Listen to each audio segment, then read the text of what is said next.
குழந்தைகளை ஜாக்கிரதையாக பார்த்துக் கொள்.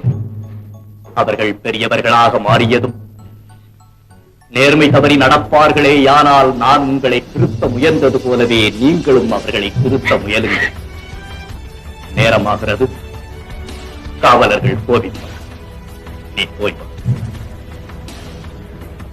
கிரீட்டோ, இவர்களை அனுப்பிவை.